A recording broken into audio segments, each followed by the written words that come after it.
Wednesday, December 8th, Just Baseball show, Aram Layton, and I'm joined by Dustin Demeter. Dustin, it's been a while since we've had you on. You're obviously still playing baseball, so not as much time to talk about it when you're playing over at Oral Roberts, but we've got a month off right now in the college baseball, practice ahead of the season, and you got time for us. So I'm really excited to talk some Dodger prospects with you. And first of all, though, how's practice going? And how are you feeling getting ready to go now for what is your final college baseball season after a good 4 years at Hawaii, now one grad transfer year over at Oral Roberts? Dude, it was good. Had a great fall. Loved Tulsa. First time in the South, so that was different, but I know it was a really good time. And really excited to be back on the Just Baseball show. You guys are killing it. Yeah, a lot has changed since you last came on. It was probably a couple months ago. And now we added a couple episodes. We've been just rattling off just episodes, climbing up the charts. And it's pretty cool to be able to have this prospect side of things as well that we added on Wednesdays. But a little bit of news on that end. We're going to be starting a separate prospects podcast that will be Just Baseball Prospects. That'll be hosted by me. And of course, you will be a frequent guest on that as well, because for those who may not know, you helped me a lot with the top 100 list. I mean, you played a huge part in putting those write-ups together and just bouncing prospect stuff. I mean, even before we really dove into Just Baseball, when it was still Project the Plate, you and I were talking prospects and kind of gauging things. And we always seem to be on the same page. And if we're not, it makes me kind of reevaluate things, see maybe if I'm off. If we're on the same page, then generally I'm like, okay, I feel pretty good and convicted about whatever I feel about this certain prospect. The crazy thing about this Dodger system is that we were talking about it earlier. It's totally interchangeable, where number one could be number 5 and number 3 could be number 4. You don't really see that in many farm systems, but that's a testament to just how talented and how much upside a lot of these Dodgers prospects have. Depending on what you prioritize in a prospect, that's how you could kind of make the case for 1 versus 5. We're going to go through 1 through 10, obviously spend some more time on the top end guys. And Bobby Miller is number 1. And I know, dating back to when we first, really started talking prospects, I know you love that 2020 draft class by the Dodgers. A ton of really interesting and high upside college arms, which generally it's high upside in high school, or you're going with the higher floor guys from college. That's changed a little bit just because everybody throws 98 now. But I thought the Dodgers just nailed that 2020 draft when it comes to the arms. Still early, but I think early results are showing that they did a pretty darn good job. And Bobby Miller seems to be the guy that's really standing out above everybody else. Yeah, I mean, that 2020 draft, like you said, it was just a bunch of really high upside arms. They had something wrong with them, which is why some teams were they dropped a little bit, some kind of arm issue or some type of injury. But I remember watching Bobby Miller on YouTube and just being like, how did this guy fall to the 29th pick, whatever he was? Because it was an arm side sinker and it was like a slider from hell. So it was like, the Dodgers really made a good pick here. Since joining pro ball, since getting in the Dodger system too, it seems like his changeup and his curveball have really taken strides forward too. So it's like when he's on, he doesn't look like a fun at bat because it's like 4+ pitches, nothing straight, big long levers too. Just releases the ball, gets great extension. He just does not look like a fun at bat at all. It's funny you mentioned the changeup. When I was writing him up, well, first of all, the fastball. You talk about how he slid a little bit in the draft, I guess, because he really should have been a top 15 pick if we had a full 2020 season. But he really saw his stuff jump up, kind of like Garrett Crochet did in that shortened 2020 season. He only made 4 starts. So it wasn't enough for some teams to feel confident in, what they saw enough to spend a first-round pick on him. It was enough for the Dodgers, though, and they're reaping the rewards of that. The craziest thing about him is the velo continued to tick up. He kind of parlayed that momentum into the alternate training site and then continued to just improve as the season went on. By the time we got to the Arizona Fall League, he was sitting 98, and he has a 4-seamer that has some more life and is more of that play up in the zone pitch. He's got the 2-seamer, as you mentioned, great ground ball pitch, got more than a 50% ground ball rate on that offering. So what I like, and I texted you this earlier, is that that's something that Sandy Alcantara took time to be able to separate those two fastballs, but it really helped him because his slider and changeup have developed too. There's some similarities in the arsenal. And Sandy, you know, didn't always sit 99. It was more in the mid 90s. He's seen that tick up too. Both really good athletes. What I like about Sandy, what I think has really helped take him to the next level is that four-seamer plays up. Now you're thinking about that. Then you got to worry about the two-seamer. You got to worry about a really good changeup, and it's hard to differentiate the two-seamer and the changeup. And then he's got that slider as well. Those pitches work off of each other really well. Not very many guys can do that.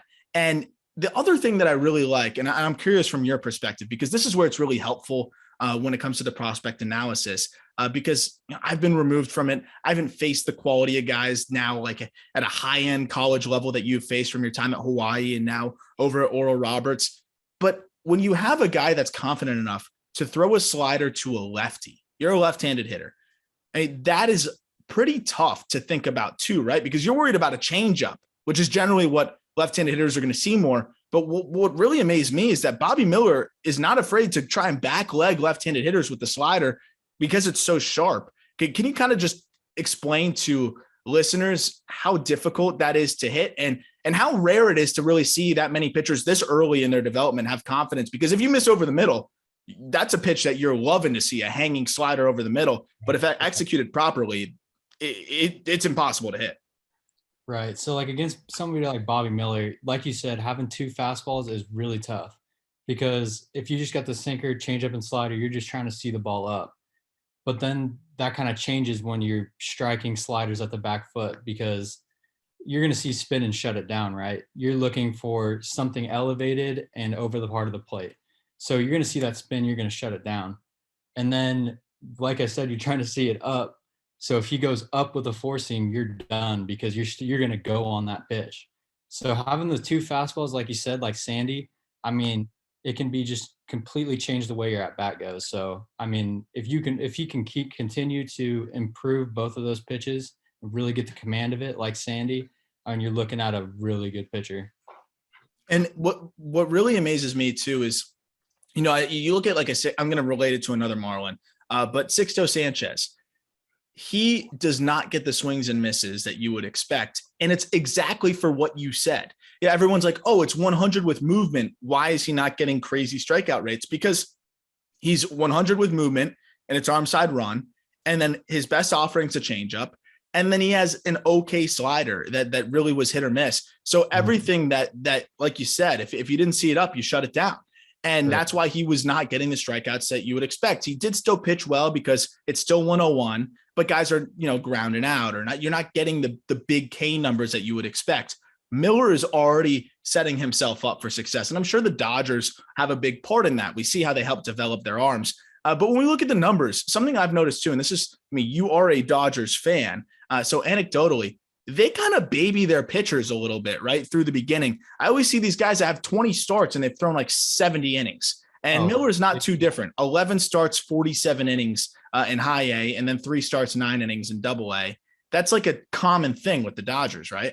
Oh, they do it with all their young prospects. Like you'll look at any of those 2020 guys from that draft, and, you know, they didn't throw very many innings. And, I mean, the Dodgers are obviously super smart, but it kind of leaves you with a smaller sample size than you'd like.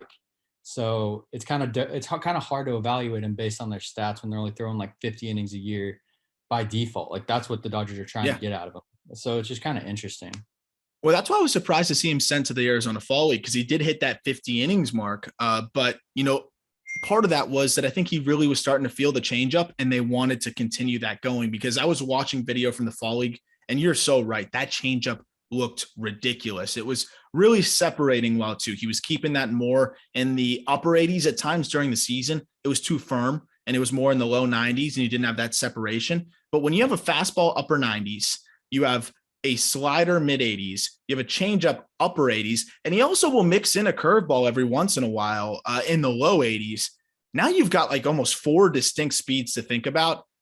To wrap up on Miller, I mean, the sky's the limit, right? When you're thinking about that as a hitter, I mean, that's a nightmare. When he's on, I don't see how anyone's going to really be able to hit him that frequently. Absolutely, man. And like you said, like if he can start striking that slider to lefties and maybe start striking the changeup against righties, I mean, that'll completely change the way he pitches, and he will be not fun to face for anybody at that point. The numbers on the year as a whole between high A and double A, he pitched 56 and a thirds innings, struck out 30% of batters. Also really impressively, great command. You can see he's a great athlete on the mound. Walked only 2 batters per 9, or if you want to go K minus BB, 25% there. 199 or not 191, excuse me, opponent batting average and a 2.4 ERA. So you can't ask for a much better debut, whether they, put him in small stints or not. The one thing I want to see as he develops, obviously, is like, how does he look the second time around the lineup, third time around the lineup, even though that's kind of rare nowadays, because most of the time he probably only went through a lineup once, maybe halfway through the second time. That's something we want to see. But the 4 offerings kind of make that a lot better for him, where you don't think it's going to be much of an issue. We're going to go from pitcher now to hitter. And this is where I think we are going to differentiate from a lot of other guys. And I wanted to, because this was something I was thinking about, and I was like, dude, is this crazy if we have Miguel Vargas number 2? But I don't see how Miguel Vargas isn't number 2, because yes, you've got to look at the tools. Yes, you've got to look at the characteristics of just the way he plays the game, the swing, all of those things. But you also just can't ignore the numbers. You just can't ignore what he did between high A and double A. And this is a third baseman who I think is going to stick at the position. But between those 2 levels, Dustin, I mean, I don't think people realize how much he raked. I don't even think you realize to a degree how much he raked this year, partly because the Dodger system is great, and partly because I don't think he was a household name coming into the season. But between high A and double A, 319, 380, 526 slash line, 142 WRC plus. Most impressively, with the power that he produced, because he hit 23 home runs, only an 8% or only a 16% strikeout rate and a pretty solid 8% walk rate. I mean, this guy did it all. He didn't strike out. He hit for power, and his numbers didn't even take a hit at all from high A to double A. And I think what we saw big time this year is that was a huge jump for a lot of hitters. For him, WRC plus dropped by 1 point, from 142 to 141 from high A to double A. And his K rate dropped by 3%. Walk rate rose by 4%. I mean, this guy makes it look easy. I'll let you kind of get into the fundamentals of his swing, because it reminds me of somebody. I don't know if I told you, but I want to see like you talk about the swing, and then I'll kind of say who he reminds me a little bit of with his swing at the plate. I mean, the guy just mashes, like you just said, like the guy mashes. Because I remember coming into the year, I looked at this guy, Miguel Vargas, because he had some hype around him because he hit last year too. But the question was like, where's he going to play defensively? Is he going to hit for any power? And like what I should have computed in my mind is the Dodgers know how to make guys hit home runs. Like they're going to target guys that can hit, and then they're going to teach you to put some loft under it and drive the ball to all fields. So the swing is just like, it's like butter, man. I could watch his swing on loop so many times. You said you had a comp for him. I'm going to throw out mine real quick, because this is like, it's lofty, and I'm not comparing him to this player, but I think it kind of looks like Buster Posey a little bit. Really? A little bit. The way it just like glides through the zone, he just slotted up right away. Interesting. Because, mine's a little bit different. And the only reason I was saying this is just because most guys you're hearing really preached a lot through pro baseball. I don't know if this is something that's kind of made its way to where you're at too, but I've talked to so many guys that are really preaching the 90-degree angle, and kind of really just trying to keep the barrel flat, even when you're getting slotted. You got to be really twitchy and really quick and whippy to be able to have that almost lightning rod type of barrel, like right, when you're getting loaded, and then still be able to get that barrel through the zone. Because it's just, if you think about it, if your barrel's pointing up in the air, it's going to take more time to get to where you need to hit, right? So a lot of guys are trying to keep 90-degree angles, and that's something that you look at a lot of prospects who broke out this year. They made that change. It's not necessarily cookie cut, but that's something that I know has been, one of the things that's been talked about when you look at just optimizing your path from, when you start launching forward to getting to the point of contact. He doesn't have to do that though, because he's so whippy. And it reminds me a little bit on that side of Carlos Correa, because Correa has that same kind of starting point, doesn't move much, and easily just generates that power. The difference with Vargas is he gets more easy lift through the zone. I see what you're saying. I kind of agree with the way his bat goes through the zone, the easy lift like Posey. But what's really amazing is to me is how he's able to start from where he's at not move much at all, and just still have so much explosion. And you watched him plenty. It's also to all fields too. Oh yeah, man, this guy can absolutely drive baseballs. And like you said, like he's just got like some crazy strong like wrists and hands and stuff. Like for him to be able to do the damage on some of the pitches that I've seen him do damage on, like you just got to be like you got to have some freakish hand strength, and he's whipping that thing through quick. It's really unbelievable. And you talk about the way that they're able to help unlock power in players. If you have the hit tool, in which he does, we talk about the K rates. I mean, if you look at home runs versus sub 20% K rates, it's a very short list of players that have 20 or more home runs and a 20% or lower K rate. Vargas is one of them. And, you know, it's a short list. I think he's going to stick at third. I don't think he's ever going to be a great defender. I think he's good enough. And something you mentioned to me before is he could end up being that replacement for Justin Turner, right? Like, how far off is this guy? Because he played 83 games at AA and mashed. I think AA is the big test nowadays. Yes, AAA can be a little bit more challenging depending on where you're at and how many former big leaguers are there. And there's a little bit more data that they're able to kind of pull on you, and mostly more experienced guys. But if you can hit the way he hit in AA, which was a 386 on base percentage along with 16 homers, I mean, this guy could be up next year, right? I mean, I think it's very possible that we see Vargas in LA by the end of next year. I mean, if he continues to hit like he's hitting, I mean, that's a valuable bench bat. And you never know with Justin Turner. I mean, he's got to be like 38 now. He kind of tailed off at the end. I think we could see Vargas in LA next year. That would be unreal because, I mean, I think he can do it. And another prospect that just comes out and just absolutely hits. Exit velo's up there too. That's the thing is he's able to put up some exit velos upwards of 107, 108, 109 pretty frequently, which I think is a really big tell. And then the other thing, the last thing I'll say on Vargas that kind of stands out to me is it probably won't surprise you with how simple his swing is and how quick he is to the ball. It seems like he has way more time to make decisions, right? And as a result, he hit every pitch this year, which kind of makes sense given that he hit for a high average and didn't strike out much. But it was just amazing to see how he hit against every offering. Hit 302 with a 870 OPS against fastballs. Hit 313 with an 880 OPS against breaking balls. Hit 314 with an 867 OPS against changeups. How do you attack this guy? What do you do? What do you do? He was like, I don't know, dude. He's like 21 too. Like that's pretty messed up. That's crazy. It's unfair. He turned 22 20 days ago. So to your point, was 21 through the duration of that season. Oh, by the way, he also was 1-for-1 against knuckleballs with a home run. So he hit every single pitch thrown his way. I think that people are sleeping on this guy. And I think when you and I start working on the top 100 list, I'm going to be begging you to talk me out of putting him way up there. Because I think people still aren't quite coming around to the degree that they should on somebody like Miguel Vargas, because, I mean, what is there to knock on this guy? He even stole some bags. So I'm excited about him. One of my favorite guys right now in the minors, and definitely have a lot going for him there. Coming up now on number 3, another bat, huge upside, not as much of the production that we've seen just because he missed some time with injury and he's also still ridiculously young. But this is somebody that you kind of put onto my radar before this season. And it's a catcher by the name of Diego Kartaya, who just turned 20, by the way, 3 days ago. So happy belated birthday to Diego Kartaya. He was a teenager last year and still dismantled baseballs in 31 games in low A. He hit 10 home runs in 31 low A games, hit 298, 409, 614. Really a shame that we saw his season cut short because of obviously how hot of a start he was on to. But I know this is somebody that you really like. Yeah, I fell in love with Kartaya last year. Everybody was kind of on the Keibert Ruiz train. And I just was like, they got a catcher who's better and younger.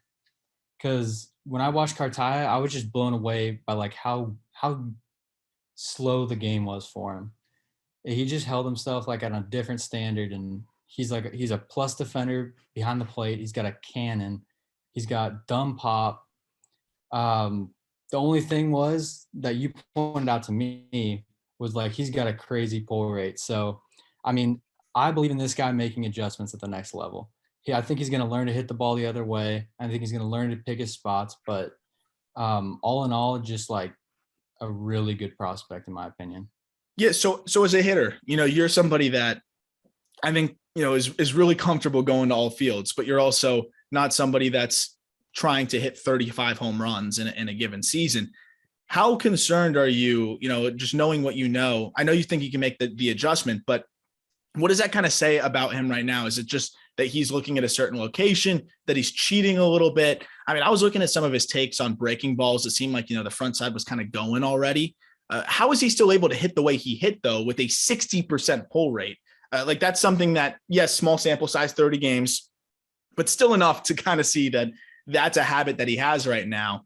I think I agree. Like the Dodgers, they will help develop guys as well as anybody. And that's something I'm sure he's working on. But what is that kind of saying about somebody's approach and the way that they're kind of just what they're dealing with at the plate right now when they're pulling the ball 2/3 of the time? So for me, like, I feel like he's just sitting up there and he's kind of sitting dead red. I don't think he thinks that people can beat him. Mm-hmm. So he's like, I'm just going to go up there. I'm going to get mine. I'm going to look to pull the ball in the air, and you're not going to make the pitches necessary for me to come off my game plan. So I think once he gets to the higher levels, they start striking stuff on the other side of the plate.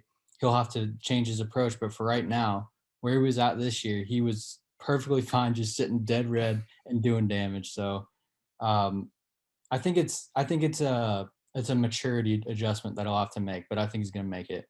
Yeah, I think that's a great point too. And it's kind of backed by the statistics too.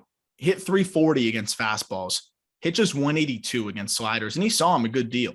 But he was just pulverizing fastballs to such a ridiculous degree that he was able to still put together the numbers on a macro scale. But at the end of the day, you get to the higher levels. Low A pitchers can't execute their pitches that way, right? Yeah. You get to the upper levels, the Bobby Millers of the world are going to give you a steady diet of plus sliders, break into the outer half. And who knows, they may square off, in spring training or something, or whatever kind of situation they could be squaring off that the Dodgers have. He would get eaten alive by Bobby Miller at this point. And that's not to knock Kartaya. He's 20 years old. And what you mentioned before too, is you can kind of see his poise behind the dish. You can see the way he controls the game, and everything I've heard and read has reinforced that about him just having that grade A makeup, really commanding the game behind the dish. And I feel like that's going to translate into a better approach behind at the plate as well. So that's why I'm not too worried about it. I think the more important thing is that we see what he's capable of, and we do see some good things there. But that's the one thing to watch moving forward, because if he does struggle and it doesn't get any better, that's something that we'll have to kind of adjust what we're looking at. But at 20 years old, not something that we're really panicking about or really even impacting his overall value, I think, as a prospect. Now we look at number 4 and another bat and another kid. Like, that's the crazy thing. It's Andy Pages, an outfielder that also kind of came from nowhere a little bit. I feel like you can kind of attest to this a little bit more because you're more connected to what Dodgers fans are saying. Did this guy have that much buzz going into the year? He didn't really have the buzz that you'd expect, because last year in rookie ball, the dude went crazy. Like, he was hitting home runs. I think the concern was, he's striking out a lot. But this year, I mean, the strikeout rate was manageable. He's a crazy athlete. He can run well. I mean, the power is obviously the calling card, but the way he manages at bats is pretty special for how young he is. And the damage he can do when he gets mistakes is pretty crazy. Another guy who turns 21 years old in 30 days. So still just a kid. And at age 20, and then this is all he did last year. And by the way, at 18 years old in rookie ball, hit 19 bombs, as you mentioned, 28% K rate in rookie ball. You're like, how's he going to do in high A? Improve that to 24%. And also offset that, I think, with a good deal of walks at a 14% clip. 31 bombs. 31 bombs in high A, 265, 394, 539 slash line. I do see, a pretty aggressive approach at times. We could see him. And again, when you're hitting home runs and just abusing pitching in high A, or low A, the way that those two guys have in Kartaya and Pages, it's hard to not be aggressive, right? Like, how are you going to tell these guys to not be aggressive when they have 30 jacks or when they have 10 jacks in 30 games? It's harder to get that to translate to a 20-year-old's head. But you know what will make it easier to translate is some struggles in Double A. And I'm not saying he's necessarily going to struggle. Even through the first couple of weeks, you get some ABs under your belt and you're like, okay, this is different. This is different. And I think this is another situation where that's all you really need. For me, it's just he knows he can demolish fastballs. He's been demolishing fastballs, and that's why he's been so aggressive. But it worked for him. That's something to watch moving forward. 25% K rate in high A is still something, that you're monitoring.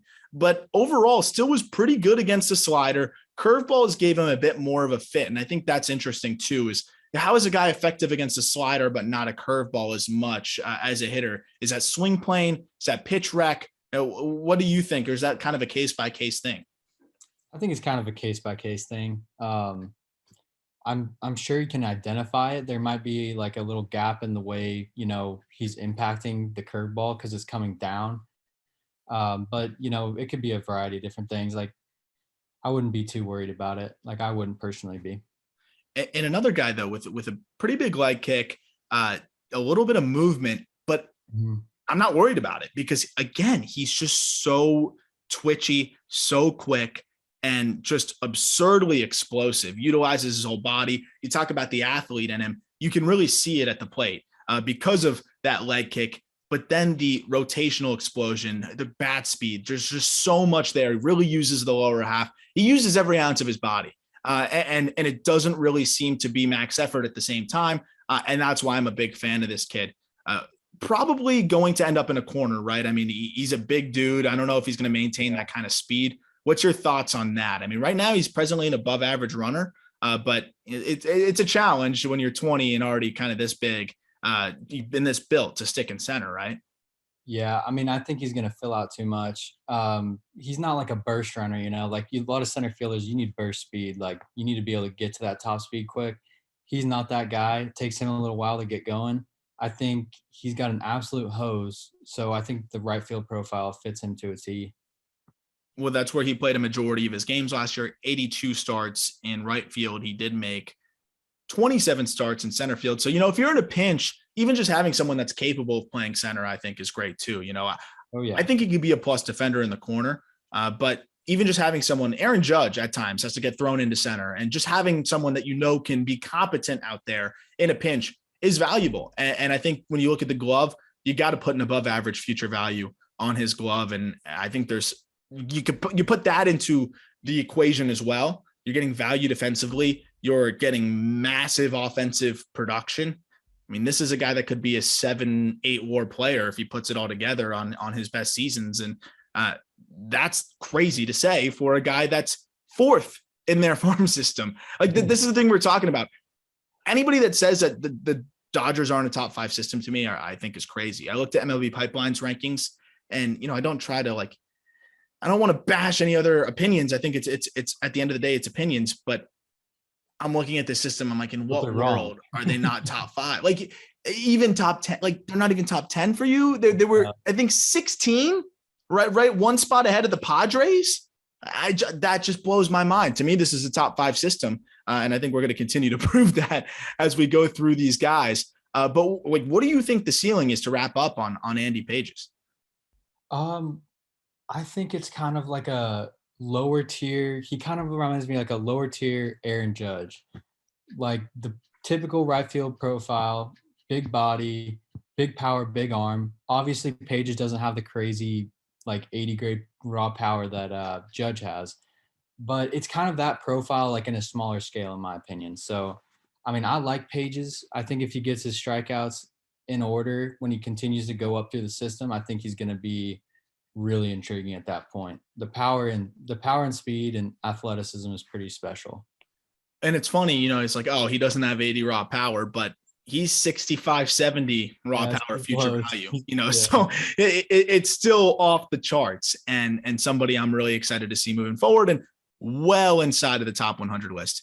Another player that I know you've been talking about for a little bit, and somebody that I've talked to some minor leaguers at the upper levels and kind of asked them, who's your most uncomfortable at bat? And a lot of people said this guy, even though he hit a little bit of a wall in AAA, which kind of happens because the zone gets tighter, but it's Ryan Pepiot, right? Pepiot. I butcher his name. Your guess is as good as mine. I have no idea. Let's say Pepiot. Let's go with that. Well, Ryan Pepiot, like they're like, oh, well, you can't say his name, and I'm supposed to listen about what you know about him. Yeah. I could tell you way more about his fastball, his curveball, and his changeup than I could with the pronunciation of his name. But freakish stuff too. I mean, we're talking freakish stuff.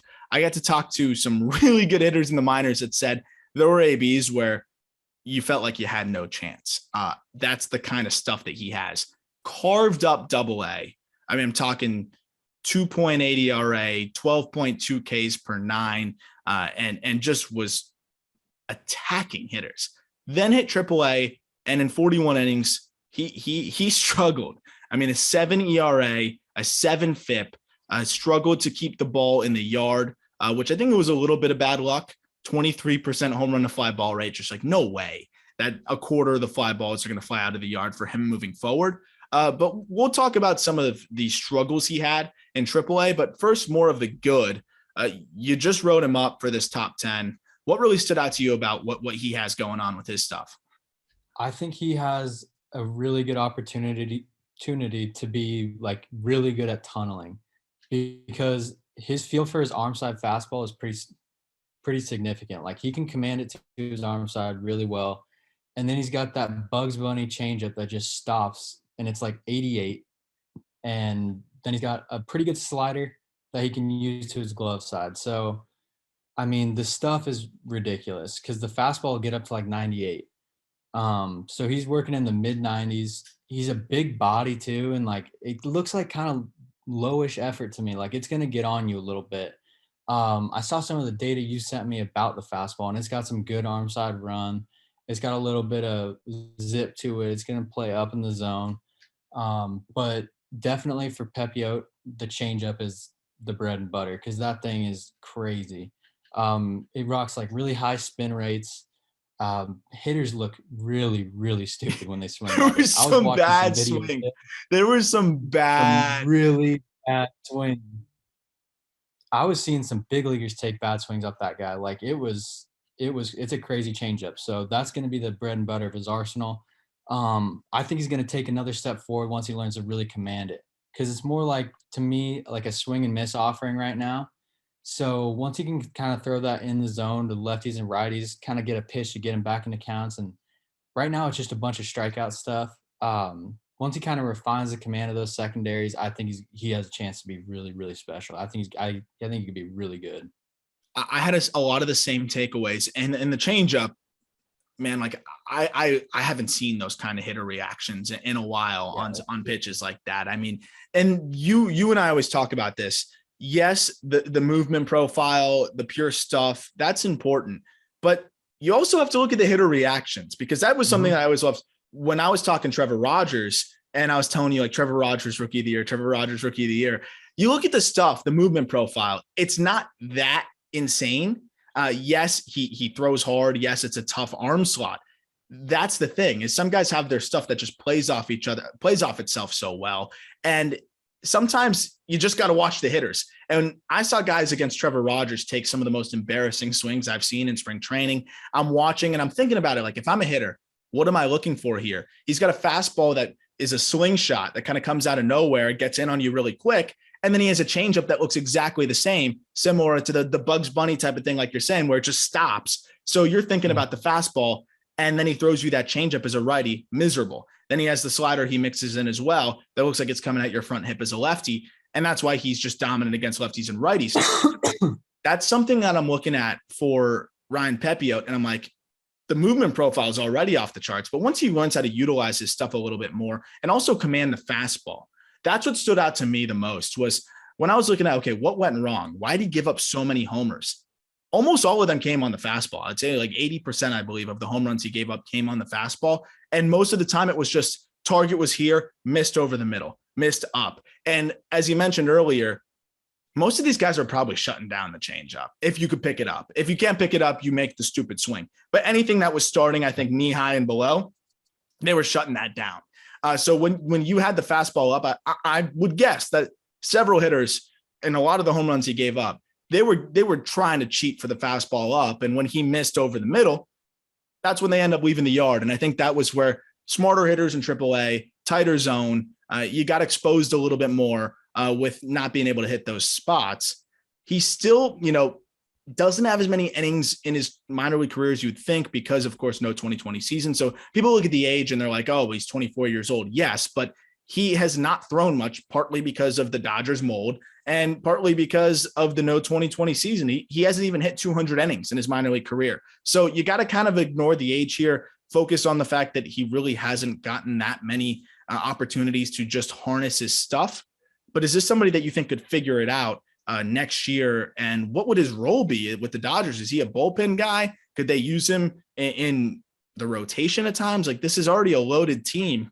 We know his stuff would play in the bullpen, but what does his future look like, and what does his timeline look like? I mean, I think you nailed it pretty good. It's like when I was watching him, like I said, I thought his arm side command of the heater was really good. But I did notice when he was going glove side, that thing would leak over the middle a lot. So I think for him, it's going to be about really using both sides of the plate. If he can use both sides of the plate, I think he's going to be a big league starter. But if you want to rush him, if you want him to be in the bullpen next year, I think it's pretty close to being ready already because he can go air it out, throw 97, 98 with that changeup and be just fine.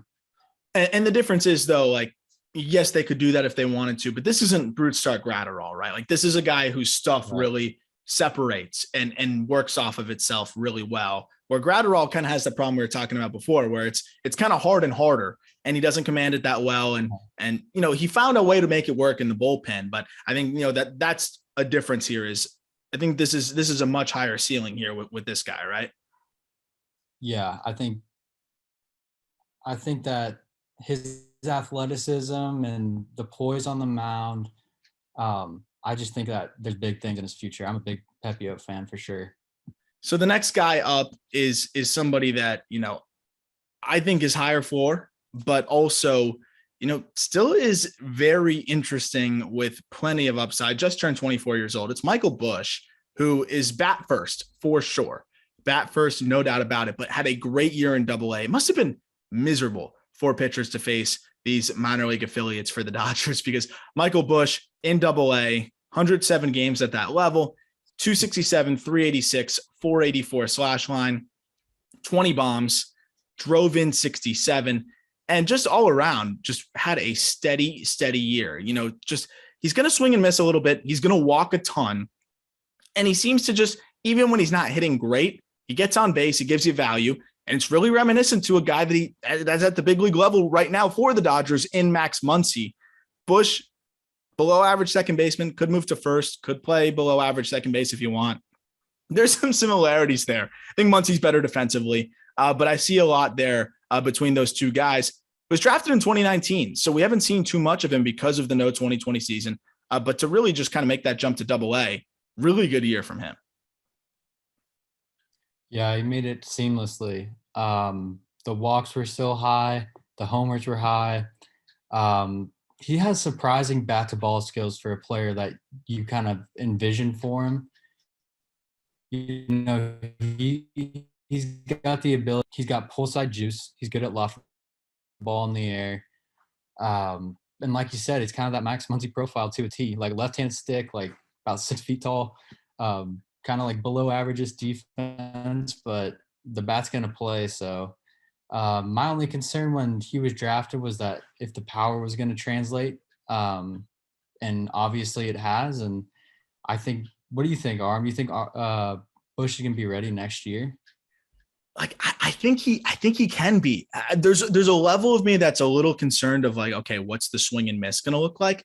But the zone contact rate was actually really solid, 83% zone contact, which would be right about big league average. Obviously, this is Double-A, but Double-A pitching was so good this year.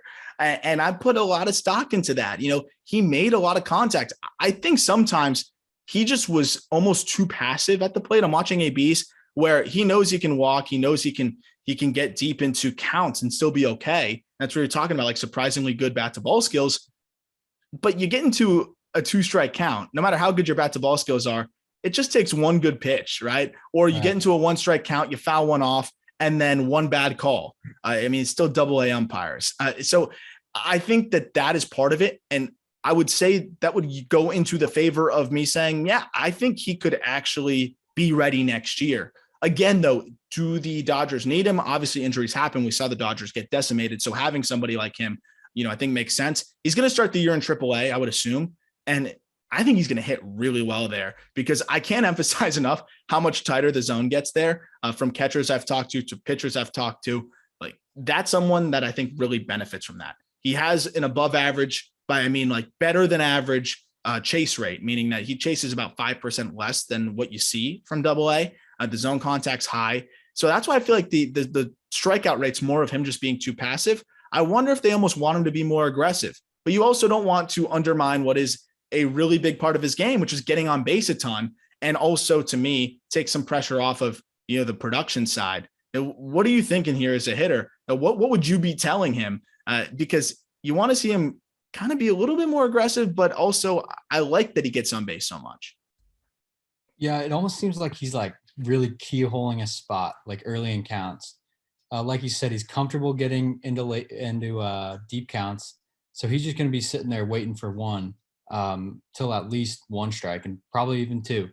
And I think the difference you'll have to see him make, the adjustment he's going to have to make, is maybe taking what they give him early in the count. Like, if they think you're going to just take, because that's what you normally do, sometimes you got to mix in a base hit to left field or something like that. So I think that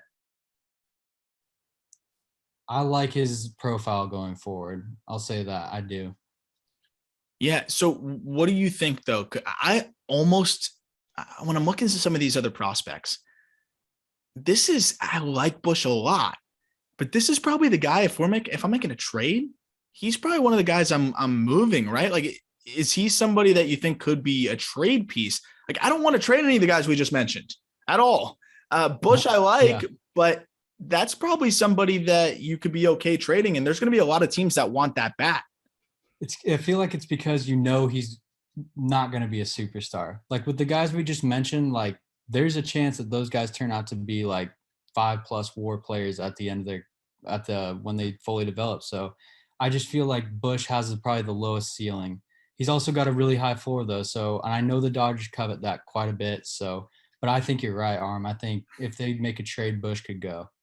And there is a little bit of the concern, how's he going to hit lefties? He still gets into some power against lefties, but struggled. The splits are a little bit worse than you would expect from a guy with a good approach. And he really seemed to get burned by that left on left slider, as so many guys do. But that's something to kind of watch moving forward too. But could get you a nice player in part of a package. And I'd much rather trade him than some of the other dudes that we were talking about, because these other guys, like you said, superstar upside, that you're not going to really, really kick yourself if Bush ends up hitting a ceiling. It would hurt a little bit. But yeah, these other guys, if they hit their ceiling, Dodgers fans will never let the front office hear the end of it with some of these other guys.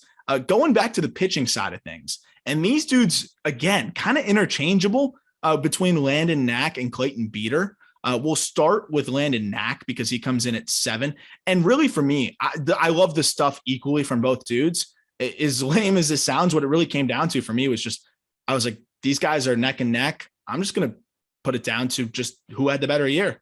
And to me, it was pretty clear that you saw Landon Knack have the better year. And that was really what the separator was for me. Can you talk a little bit about what impresses you about Knack, another guy from that 2020 class, another guy who has just great stuff?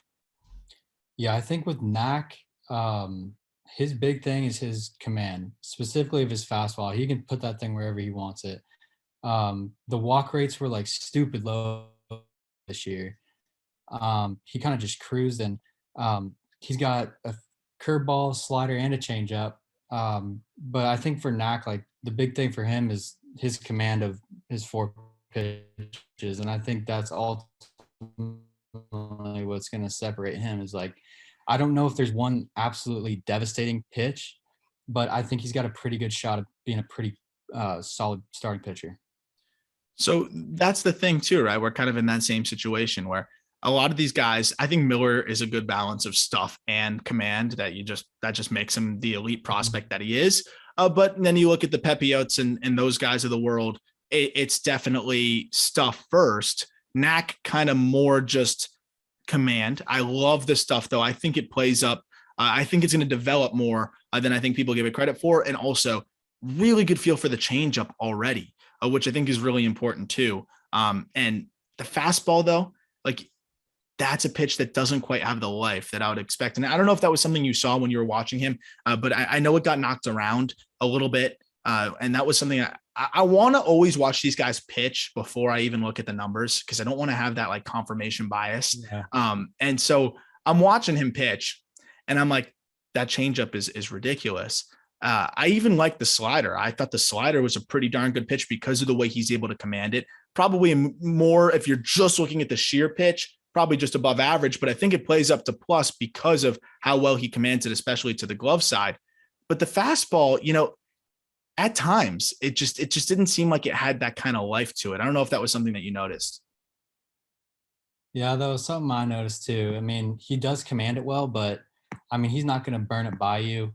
And it just doesn't really have that like extra kick that a lot of these guys fastballs have. Like it's not going to run away from lefties. It's not going to rise. It's just kind of a basic fastball. So obviously that emphasizes importance on his command. But so far so good. And I think he's going to continue to command it pretty well. Yeah, and we've seen guys with much worse fastballs because he's still mid 90s and still pretty good spin.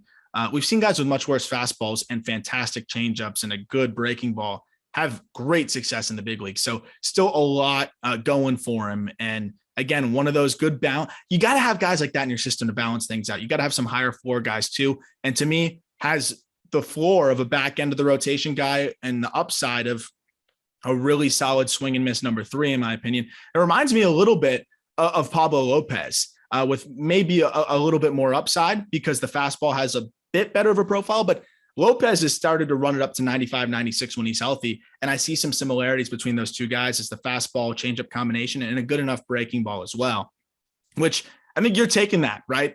With Landon Knack. Take that with the 7th best prospect in the system. No doubt. Right. Like we're talking about a top 30, 35 pitcher, I think, right? At least top 40 in baseball and in Pablo Lopez when he's healthy. Yeah. As your number 7 prospect in baseball, like it's just not fair. I know Clayton Beater is somebody that you really like. And again, these guys by mid-season next year, and even maybe by preseason, if some things change, they could flip-flop because I think Beater's more of the stuff profile again, a little bit more volatility. What do you have on Beater after watching him a little bit more recently? I know you was somebody that you were paying a lot of attention to after they took him out of Texas Tech. Always had that ridiculous 2-pitch combo with the fastball slider. But what kind of stood out to you with Beater as you watched him again more recently? Just the delivery and arm slot with Beater is so unique, and he's like slingshotting the ball like up top. And it just looks so uncomfortable to hit against him.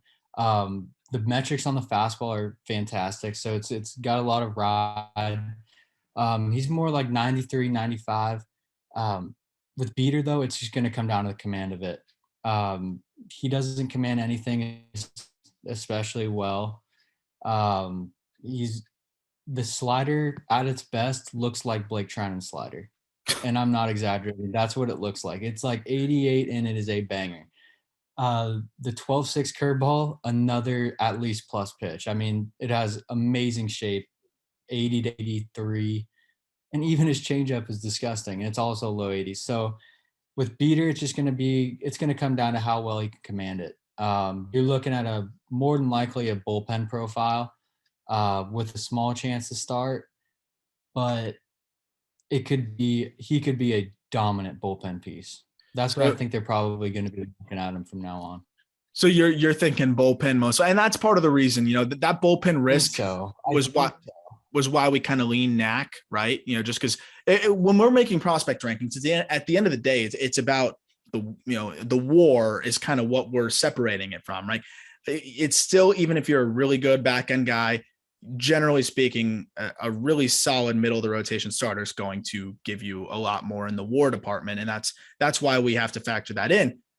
Beater could be more dominant in his role than Knack is in his role, but that doesn't necessarily correlate to him being a better or more valuable big leaguer. But again, this is a guy that you end up selecting as the Dodgers in, what was it, the 66th overall pick in the draft in 2020. So, I mean, they just hit big. And you talk about the curveball, from where he releases it, it just seems like it's a nightmare to pick up out of the hand, because you're looking fastball with life up and then curveball that just drops off the table from his release point. That will work against righties and lefties, right? Like, that's not just something that's going to work against righties. Lefties, that breaking ball will be miserable for too. Yeah, I mean, his whole arsenal plays. There is no doubt about it. The entire arsenal is stupid. Just with the video, I don't see any consistency with landing stuff for strikes. So it's definitely concerning, but the stuff is so good and the upside is so high that you're going to take a chance on him. And I'd bet the Dodgers continue to develop him as a starter, but I wouldn't be surprised if we see Beater in a bullpen role in LA next year. Well, speaking of bullpen role in LA next year, another guy that will almost undoubtedly be in that position will be Andre Jackson, who comes in at number 9. And we got to see him at the Futures game. I was really impressed, even though, we only got to see one inning stints there. I've watched a lot of video on Jackson, but just being able to see him in person, the life on his fastball, another guy that, I talked to, same players I talked to, they asked, who were the most difficult at bats. They didn't just say Pepio. They also said Andre Jackson, because I think Jackson has a similar effect to Beater of just that weird release point that makes it hard to pick up. And Jackson's a crazy athlete too, with really ridiculous arm speed. And, when I wrote up or I at least did a rundown on the Dodger system back when I was doing Locked On MLB Prospects, Jackson was somebody that was in the 20s in the top prospect rankings. And I'm looking at this guy and I'm like, I get why he's in the 20s. He hasn't been healthy. He's missed some time. We haven't seen too much of him. But now I think it's pretty clear that this guy could be a really, really good back end of the bullpen guy. But I'm not even willing to say that he couldn't end up in a rotation if you wanted to down the line. Like, he could be that Swiss Army knife for you if the Dodgers want. Yeah, and he actually picked up a few starts in LA this year and actually performed really well. And what really surprised me about him was, like you said, the athleticism was through the roof. But the changeup was so good. Like you said, his arm speed is crazy. So he's throwing that changeup at the same arm speed. It was keeping hitters honest. They're staying off his fastball because of it. Breaking ball was good enough. But I think you're right, Aram. I think you have a rotation piece right here. And do you think that the Dodgers are going to – this is one of those tough spots, right? Dodgers, perennial contender. But do you stunt his growth by putting him in the bullpen? Does that necessarily stunt his growth? And with a guy like him, I think it could, just because he has a deep arsenal. He has a bunch of different pitches that he could attack you with. He has the 4-seamer that has some crazy life to it. Sometimes he even throws a 2-seamer with a big-time arm side run. He's got a cutter that he'll mix in that I actually like when he's commanding it. And he even has, the slide, he'll manipulate it more to a sweeping slider. Then he has a curveball. He has a changeup, like you said, that's really good, probably his best off-speed pitch. Like, this guy has a deep bag, which I feel like it's almost wasting in a bullpen role, because he doesn't even get to really use that whole bag. And a guy that I think just needs to kind of figure out which pitches he trusts in what spots. And again, just kind of needs the innings. How do the Dodgers handle that? I think I would not be surprised if he is in the Dodgers rotation at the start of next year, because I guarantee you they liked what they saw out of him. He carries himself with like a lot of like poise out there. He looks really comfortable in the big leagues. He's got a true plus pitch in the changeup. He's got a deep arsenal, like you said. And a lot of things, another kind of point about the Dodgers right now is they really only have like 3 starters right now. And I think a big reason why they felt like Josiah Gray was expendable was because Andre Jackson is ready. I think he's ready. I think you're right. That says a lot too, because I honestly think they're pretty similar in where they're at. Josiah Gray, another guy that I know you and I really like, and I think he's going to be a very, very good 2 or 3 at the big league level for a long time. but another guy that has an assortment of pitches that he just is still trying to figure out. Like he was susceptible to the long ball, still kind of just trying to figure out the way he wants to attack hitters. And that's something you just have to feel out and work with the big league staff, because it's just going to be different up there. And I think Gray is going to really put it together next year. But I agree. I mean, you get more innings for Jackson. You get him in a starter's role. If he struggles, then you move him to the bullpen. Who cares? Yeah. Then you have that fallback.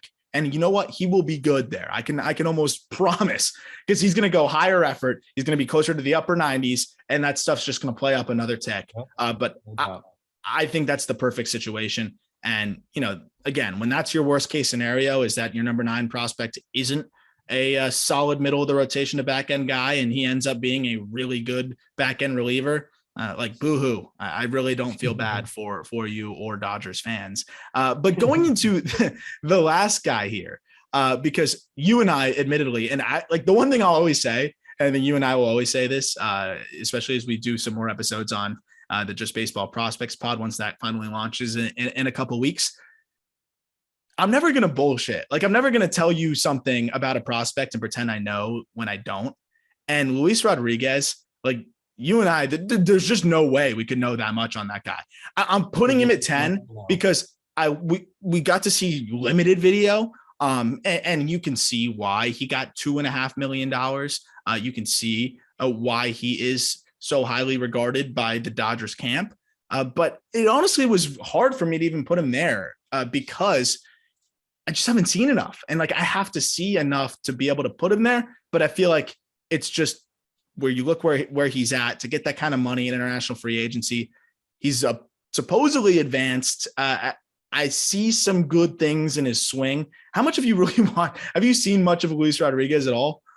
I think I've seen his like prospect video from him, like back in his like home country. But I mean, anytime the Dodgers shell out over $2 million for a guy, like, you're on notice. Like, they like him. They're pretty smart. So it's kind of like, I mean, he's really athletic. They project him to play center field. He's fast. So we're just going to wait and see how the bat plays, basically. Yeah, just I want to see more. But I'm excited to see that. We're going to stick him at 10 because of the upside. But it's funny, you talk about whenever the Dodgers give up that kind of money, you put him on notice, or you're watching that guy. And the card market did the same thing with him. We were talking about that on Cardboard Consultants, because I think everybody was just like, oh, Dodgers shelled out money. He's athletic. I'm in. And his card value is nuts. Like, he's going for, I think, more than Corbin Carroll, dude. Like, think about that. What? His Bowman Chrome Auto is going for more than Corbin Carroll. And that, that's the big market effect. But like, come on. So we were talking about that. We're just like, that's ridiculous. Who knows what his upside is, but I'm going to go put some money into Corbin Carroll instead. Like, definitely don't buy his card at this price. I'm not saying Rodriguez isn't going to be good, but like, that just kind of shows you the psychology of it. And that's something that, like, I think is our job too. Like, we don't want to give into this too much where it's like, oh, the Dodgers paid this guy a lot, let's just assume that he's a top prospect. Because I think that's kind of some of the issue in the industry, is that you kind of just have that group think. And I feel like it's kind of our job sometimes to hold them accountable, because I think Vargas is an instance on the other end of that group think of like, he wasn't that highly regarded. I'll need to see more. I've seen enough. So yes, we're a little bit of hypocrites because we put him at 10. But just with those kind of tools, it's just too hard to justify keeping him outside. The tools are crazy. The tools are crazy. The tools are crazy. In the video, the tools are crazy. So we'll see how he ends up.